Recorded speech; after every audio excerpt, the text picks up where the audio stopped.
What's today? Friday? Payday. Kiss all the time, disco occasionally day. Happy album release day to all who celebrate. I am wearing clothes. I'm just wearing this because I'm cold, but it's spring. The sun is shining. This looks ridiculous. It's probably gonna turn around on its own anyway. And we're done vamping because the viewer count has kicked in, so we will start reading 20,000 Leagues Under the Sea by Jules Verne. I'm going to Boston Pizza tonight. I'm very excited. Where did we end up? I don't remember where we ended off. It's been a couple of days. Oh, they had just gotten back from hunting. Chapter, what is this? 10, 15, 16, 17. Chapter 17. 4,000 leagues under the Pacific. The next morning, the 18th of November, I had quite recovered from my fatigues of the day before, and I went up on the platform just as the second lieutenant was uttering his daily phrase. I was admiring the magnificent aspect of the ocean when Captain Nemo appeared. He did not seem to be aware of my presence and began a series of astronomical observations. Then, when he had finished, he went and leant on the cage of the watchlight and gazed abstractedly on the ocean. In the meantime, a number of the sailors of the Nautilus, all strong and healthy men, had come up on the platform. They came to draw up the nets that had been laid all night. These sailors were evidently of different nations, although the European type was visible in all of them. I recognized some unmistakable Irishmen, Frenchmen, some Sclavs, and a Greek or a Candiote. They were civil and only used that odd language among themselves, the origin of which I could not guess, neither could I question them. The nets were hauled in. They were a large kind of chalets, like those on the Normandy coasts, great pockets that the waves and a chain fixed in the smaller meshes kept open. These pockets, drawn by iron poles, swept through the water and gathered in everything in its way.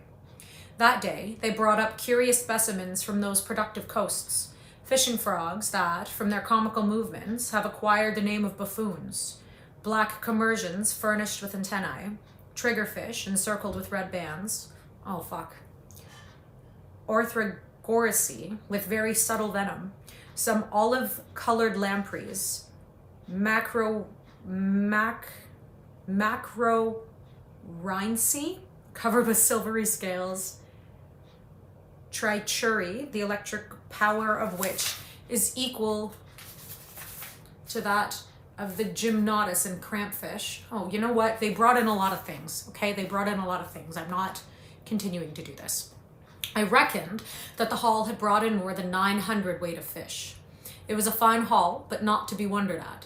Indeed, the nets are let down for several hours and enclose in their meshes an infinite variety. We had no lack of excellent food, and the rapidity of the Nautilus and the attraction of the electric light could always renew our supply. These several productions of the sea were immediately lowered through the panel to the steward's room, some to be eaten fresh and others pickled. The fishing ended, the provision of the air renewed, I thought that the Nautilus was about to continue its submarine excursion and was preparing to return to my room when, without further preamble, the captain turned to me, saying, "Professor, is not this ocean gifted with real life? It has its tempers and its gentle moods. Yesterday it slept as we did, and now it has woken after a quiet night. Look," he continued, "it wakes under the caresses of the sun. It is going to renew its diurnal existence. It is an interesting study to watch the play of its organization." It's clearly been a long week. "It has a pulse, arteries, spasms, and I agree with the learned Maury, who discovered in it a circulation as real as the circulation of blood in animals. Yes, the ocean has indeed circulation, and to promote it, the Creator has caused things to multiply in it, caloric, salt, and animalculae." When Captain Nemo spoke thus, he seemed altogether changed and aroused an extraordinary emotion in me. "Also," he added, "true existence is there, and I can imagine the foundations of nautical towns, clusters of submarine houses, which, like the Nautilus, would ascend every morning to breathe at the surface of the water, free towns, independent cities. Yet, who knows whether some despot—" Captain Nemo finished his sentence with a violent gesture. Then addressing me, as if to chase away some sorrowful thought, Monsieur Aronnax, he asked, do you know the depth of this ocean? I only know, Captain, what the principal soundings have taught us. Could you tell me them, so I can suit them to my purpose?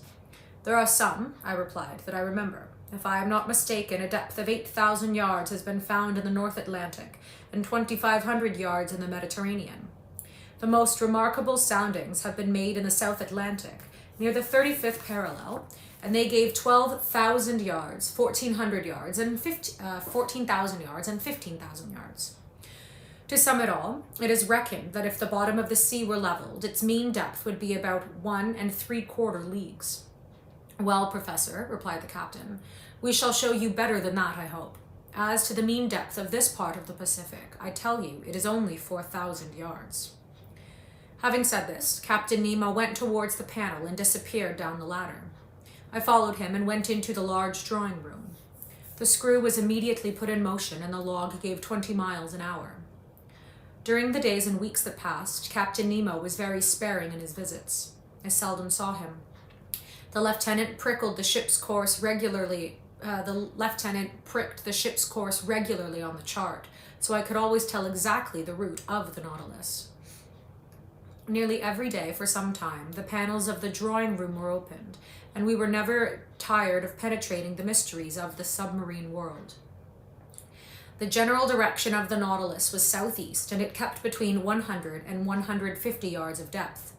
One day, however, I do not know why, being drawn diagonally by means of the inclined planes, it touched the bed of the sea. The thermometer indicated a temperature of 4.25%, a temperature that at this depth seemed common to all latitudes. I don't know what that means, sorry. At 3 o'clock in the morning of the 26th of November, the Nautilus crossed the Tropic of Cancer at 172 degrees longitude. On the 27th instant, it sighted the Sandwich Islands, where Cook died, February 14, 1779. We had then gone 4,860 leagues from our starting point. In the morning, when I went on the platform, I saw, 2 miles to windward, Hawaii, the largest of the 7 islands that form the group. I saw clearly the cultivated ranges and the several mountain chains that run parallel with the side and the volcanoes that overtop Mauna Rea, which rise 5,000 yards above the level of the sea. Besides other things the nets brought up were several something that are peculiar to that part of the ocean. Flabellari? Maybe. The direction of the Nautilus was still to the southeast. It crossed the equator December 1st in 142 degree longitude, and on the 4th of the same month, after crossing rapidly and without any particular occurring, we sighted the Marquesas group. I saw 3 miles off at 8 degrees 57 latitude south and 139 degrees 32 west longitude, Martin's Peak in Nukahiva, the largest of the group that belongs to France. I only saw the woody mountains against the horizon because Captain Nemo did not wish to bring the ship to the wind. There, the nets brought up beautiful specimens of fish.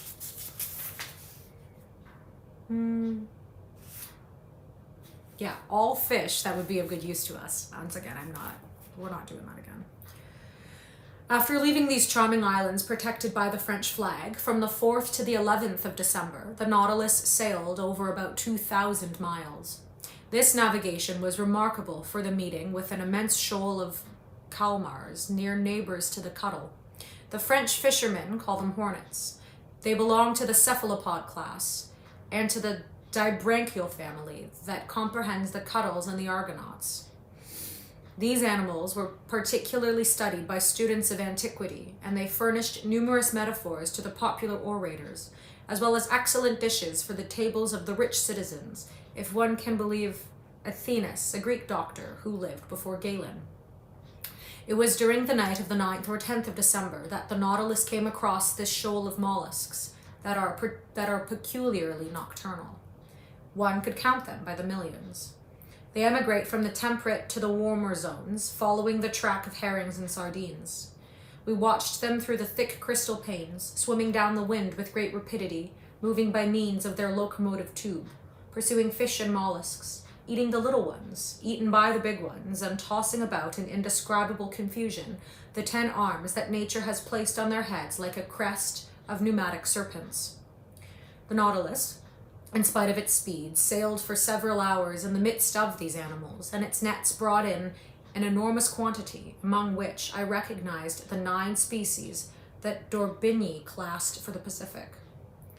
One saw while crossing that the sea displays the most wonderful sights. They were in endless variety. The scene changed continually, and we were called upon not only to contemplate the works of the Creator in the midst of the liquid element, but to penetrate the awful mysteries of the ocean. During the daytime on the 11th of December, I was busy reading in the large drawing room. Ned Land and Conseil watched the luminous water through the half-open panels. The Nautilus was immovable. While its reservoirs were filled, it kept at a depth of 1,000 yards, a region rarely visited in the ocean, and in which large fish were seldom seen. I was then reading a charming book by Jean Massé, The Slaves of the Stomach, and I was learning some valuable lessons from it when Conseil interrupted me. "Will master come here a moment?" he said in a curious voice. "What is the matter, Conseil?" "I want master to look." I rose, went, and leaned on my elbows before the panes and watched. In a full electric light, an enormous black mass, quite immovable, was suspended in the midst of the waters. I watched it attentively, seeking to find out the nature of this gigantic cetacean, but a sudden thought crossed my mind. "A vessel," I said, half aloud. "Yes," replied the Canadian, "a disabled ship that has sunk perpendicularly." Ned Land was right. We were close to a vessel of which the tattered shrouds still hung from their chains. The keels seemed to be in good order, and it had been wrecked at most some few hours. 3 stumps of masts, broken off about 2 feet above the bridge, showed that the vessel had had to sacrifice its masts. But lying on its side, it had filled, and it was heeling over to port. This skeleton of what it had once been was a sad spectacle as it lay lost under the waves, but sadder still was the sight of the bridge, where some corpses, bound with ropes, were still lying. I counted 5. 4 men, one of whom was standing at the helm, and a woman standing by the poop deck, holding an infant in her arms. She was quite young. I could distinguish her features, which the water had not decomposed, by the brilliant light from the Nautilus. In one despairing effort, she had risen her infant above her head, poor little thing, whose arms encircled its mother's neck. The attitude of the 4 sailors was frightful, distorted as they were by their convulsive movements, while making a last effort to free themselves from the cords that bound them to the vessel. The steersman alone, calm, with a grave, dear face, his gray hair glued to his forehead and his hand clutching the wheel of the helm, seemed even then to be guiding the 3 broken masts through the depths of the ocean. What a scene! We were dumb, our hearts beat fast before this shipwreck, taken as if it were from life and photographed in its last moments. And I saw already, coming towards it with hungry eyes, enormous sharks attracted by the human flesh. However, the Nautilus, turning, went round the submerged vessel, and in one instant I read the stern, the Florida Sunderland. Chapter 28. Vanikoro. This terrible spectacle was the forerunner of the series of maritime catastrophes that the Nautilus was destined to meet within its route. As long as it went through more frequented waters, we often saw the hulls of shipwrecked vessels that were rotting in the depths, and deeper down, cannons, bullets, anchors, chains, and 1,000 other iron materials eaten up by rust. However, on the 11th of December, we sighted the Pomotou Islands, the old dangerous group of Bougainville that extended over a space of 500 leagues at east-southeast to west-northwest, from the island du Sea to that of Lazareff. This group covers an area of 370 square leagues and is formed of 60 groups of islands, among which the Gambier group is remarkable, over which France exercises sway. These are coral islands, slowly raised but continuous, created by the daily work of polypi. Then this new island will be joined later on to the neighboring groups, and a 5th continent will stretch from New Zealand to New Caledonia, and from thence to the Marquesas. One day, when I was suggesting this theory to Captain Nemo, he replied coldly, "The Earth does not want new continents, but new men." Chance had conducted the Nautilus toward the island of Clermont-Tonnerre, one of the most curious of the group, which was discovered in 1822 by Captain Bell of the Minerva. I could study now the madreporal system to which are due the islands in this ocean. Madrepores, which must not be mistaken for corals, have a tissue lined with a calcareous crust, and the modifications of its structure have induced Monsieur Milne Edwards, my worthy master, to classify them into 5 sections. The animalculae that the marine polypus secretes live by millions at the bottom of their cells. Their calcareous deposits become rocks, reefs, and large and small islands. Here they form a ring surrounding a little inland lake that communicates with the sea by means of gaps. There they make barriers of reef like those on the coasts of New Caledonia and the various Pomotu Islands. In other places, like those at Regent and at Maurice, they raise fringed reefs, high, straight walls, near which the depth of the ocean is considerable. Some cable lengths off the shores of the island of Clermont, I admired the gigantic work accomplished by these microscopical workers. These walls are specially the work of those madrepores known as millipores, porites, madrepores, and astraeas. These polypi are found particularly in the rough beds of the sea near the surface, and consequently it is from the upper part that they begin their operations, in which they bury themselves by degrees with the debris of the secretions that support them. Such is, at least, Darwin's theory, who thus explains the formation of the atolls, a superior theory, to my mind, to that given of the foundation of the madreporical works, summits of mountains or volcanoes that are submerged some feet below the level of the sea. I could observe closely these curious walls, for perpendicularly they were more than 300 yards deep, and our electric sheets lighted up this calcareous matter brilliantly. Replying to a question Conseil asked me as to the time these colossal barriers took to be raised, I astonished him much by telling him that learned men reckoned it about the 1/8 of an inch in 100 years. Towards evening, Clermont-Tonnerre was lost in the distance, and the route of the Nautilus was sensibly changed. After having crossed the Tropic of Capricorn at 135 degrees longitude, it sailed west-northwest, making again for the tropical zone. Although the summer sun was very strong, we did not suffer from heat, for at 15 or 20 fathoms below the surface, the temperature did not rise above from 10 to 12 degrees.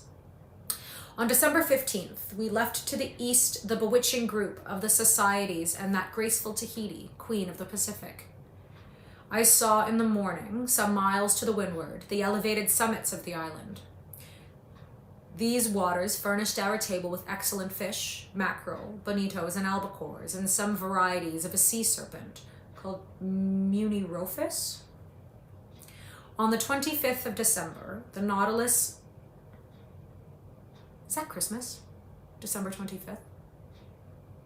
On Christmas? Is it? Yeah. On the 25th of December, the Nautilus sailed into the midst of the New Hebrides, discovered by Quiros in 1606, and that Bougainville explored in 1768, and to which Cook gave its present name in 1773. This group is composed principally of 9 large islands that form a band of 120 leagues north-north-south to south-southwest, between 15 degrees and 2 degrees south latitude, and 164 degrees and 168 degrees longitude. We passed tolerably near to the island of Aroru, that at noon looked like a mass of green woods surmounted by a peak of great height. That day being Christmas Day, Ned Land seemed to regret sorely the non-celebration of Christmas, the family fete of which Protestants are so fond. They had not seen Captain Nemo for a week when, on the morning of the 27th, he came into the large drawing room, always seeming as if he had seen you 5 minutes before. I was busily tracing the route of the Nautilus on the planisphere. The captain came up to me, put his finger on one spot on the chart, and said this single word, Vanikoro. The effect was magical. It was the name of the islands on which La Perouse had been lost. I rose suddenly. The Nautilus has brought us to Vanikoro? I asked. Yes, Professor, said the captain. And I can visit the celebrated islands where the Boussole and the Astroblade struck? If you like, Professor. When shall we be there? We are there now. Followed by Captain Nemo, I went up on the platform and greedily scanned the horizon. To the northeast, 2 volcanic islands emerged of unequal size, surrounded by a coral reef that measured 40 miles in circumference. We were close to Vanikoro, really the one to which Dumont d'Urville gave the name of the Isle de la Recherche, research in French, and exactly facing the little harbor of Verne, situated in 16°4 south latitude and 164°32 east longitude. The earth seemed covered with verdure from the shore to the summits in the interior that were crowned by Mount Capogo, 476 feet high. The Nautilus, having passed the outer belts of rocks by a narrow strait, found itself among breakers where the sea was from 30 to 40 fathoms deep. Under the verdant shade of some mangroves, I perceived some savages, who appeared greatly surprised at our approach. In the long black body, moving between wind and water, did they not see some formidable cetacean that they regarded with suspicion? Just then, Captain Nemo asked me what I knew about the wreck of La Pérouse. "Only what everyone knows, Captain," I replied. "And could you tell me what everyone knows about it?" he inquired ironically. "Easily." I related to him all that the last works of Dumont d'Urville had made known, works from which the following is a brief account. La Pérouse and his second, Captain de Langley, were sent by Louis XVI in 1785 on a voyage of circumnavigation. They embarked in the corvettes the Boussole and the Astroblade, neither of which were again heard of. In 1791, the French government, justly uneasy as to the fate of these 2 sloops, manned 2 large merchantmen, the Recherche and the Esperance, which left Brest the 28th of September under the command of a captain. That's not a name D'Entrecasteaux, of Bruni d'Entrecasteaux.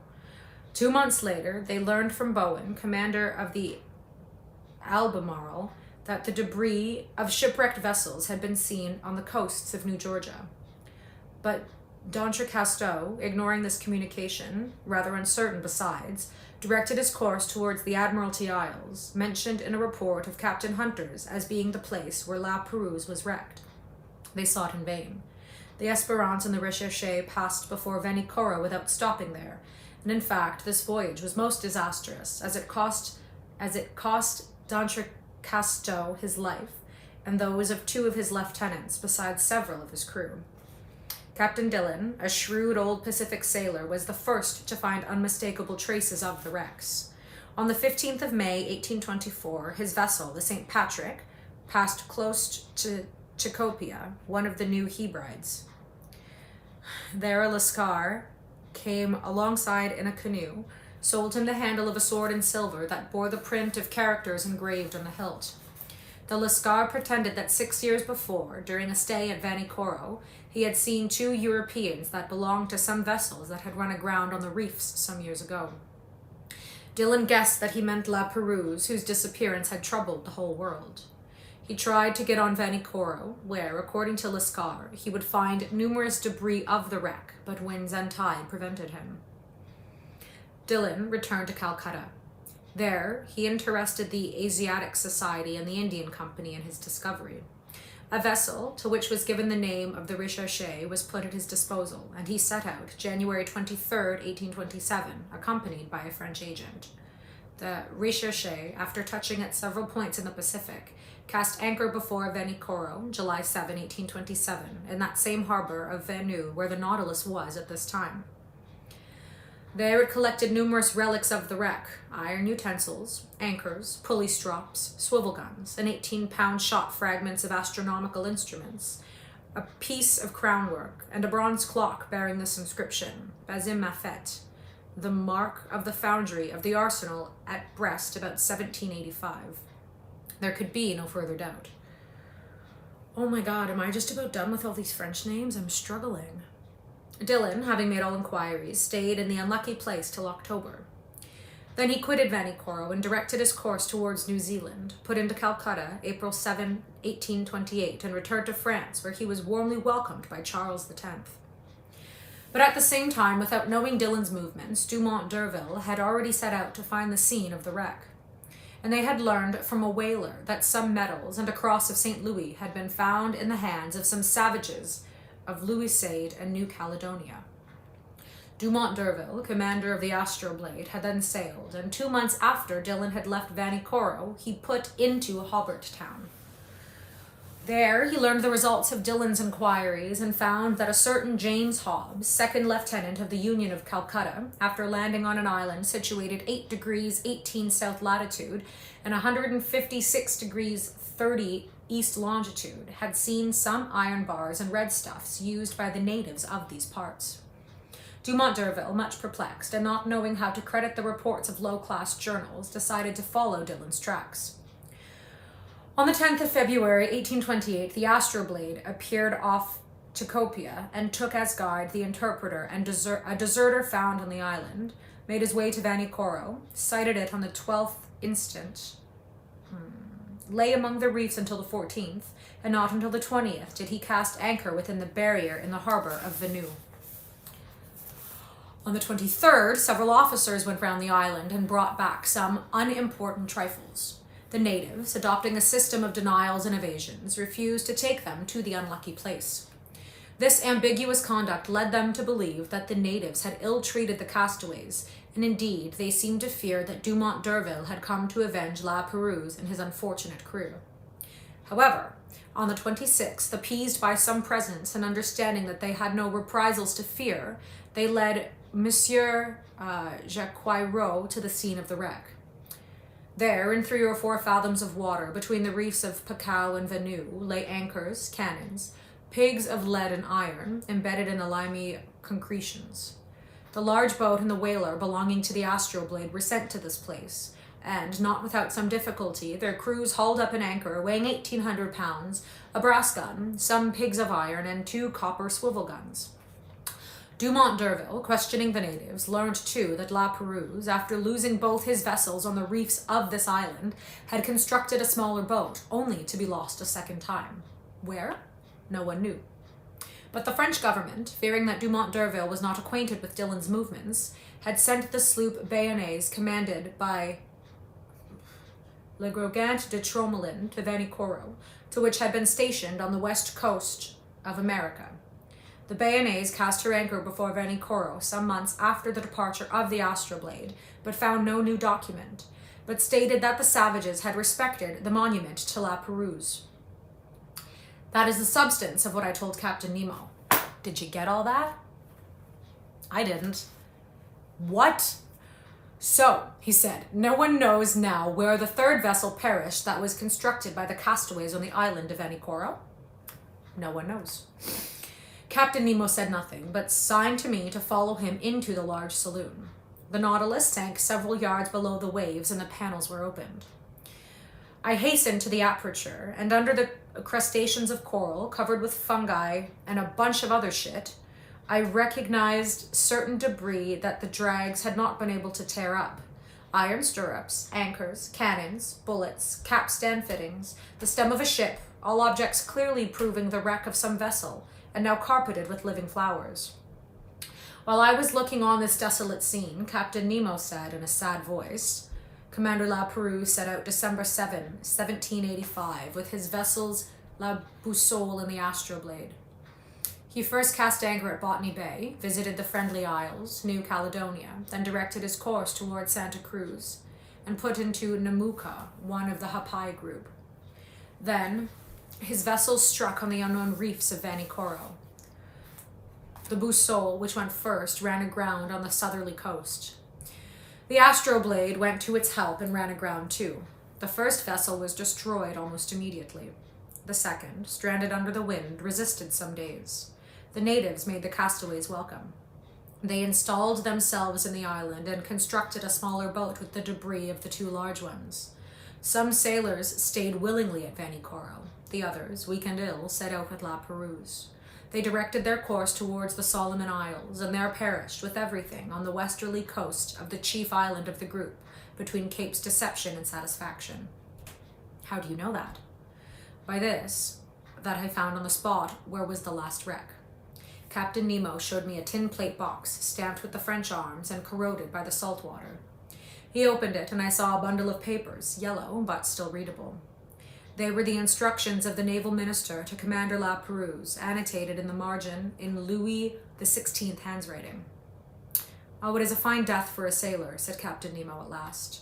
"A coral tomb makes a quiet grave, and I trust that I and my comrades will find no other."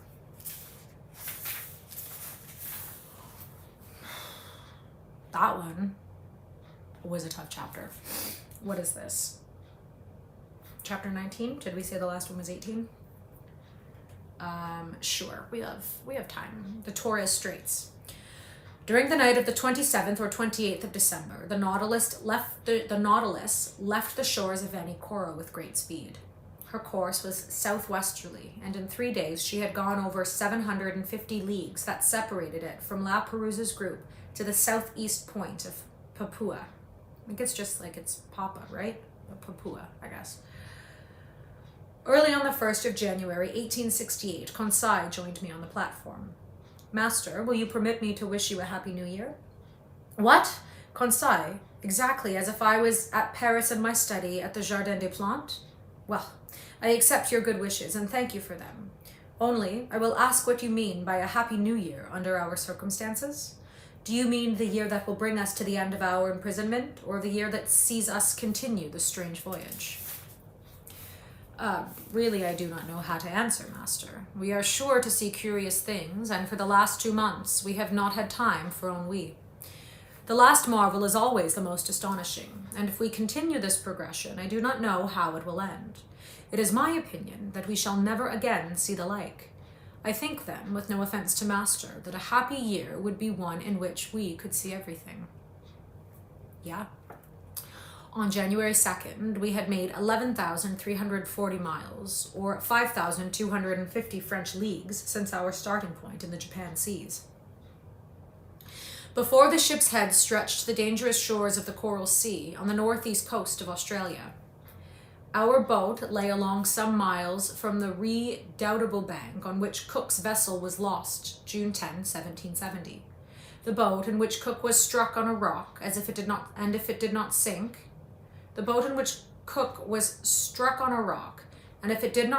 it was owing to a piece of the coral that was broken by the shock and fixed itself in the broken keel. I had wished to visit the reef 360 leagues long, against which the sea, always rough, broke with great violence, with a noise like thunder. But just then, the inclined planes drew the Nautilus down to a great depth, and I could see nothing of the high coral walls.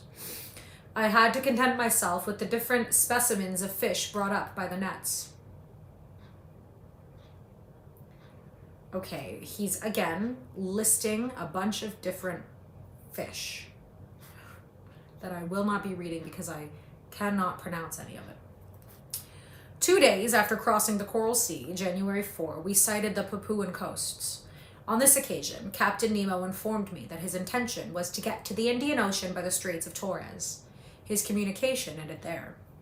The Torres Straits are nearly 34 leagues wide, but they are obstructed by an innumerable quantity of islands, islets, breakers, and rocks that make its navigation almost impracticable, so that Captain Nemo took all needful precautions to cross them. The Nautilus, floating betwixt wind and water, went at a moderate pace. Her screw, like a cetacean's tail, beat the waves slowly. Profiting by this, I and my 2 companions went up on the deserted platform. Before us was the steersman's cage, and I expected that Captain Nemo was there directing the course of the Nautilus. I had before me the excellent charts of the Straits of Torres made out by the hydrographical engineer Vincent Dumoulin. These, and Captain King's, are the best charts that clear the intricacies of this strait, and I consulted them attentively. Round the Nautilus, the sea dashed furiously. The course of the waves that went from southeast to northwest at the rate of 2.5 miles broke on the coral that showed itself here and there. "This is a bad sea," remarked Ned Land. Detestable indeed, and one that does not suit a boat like the Nautilus.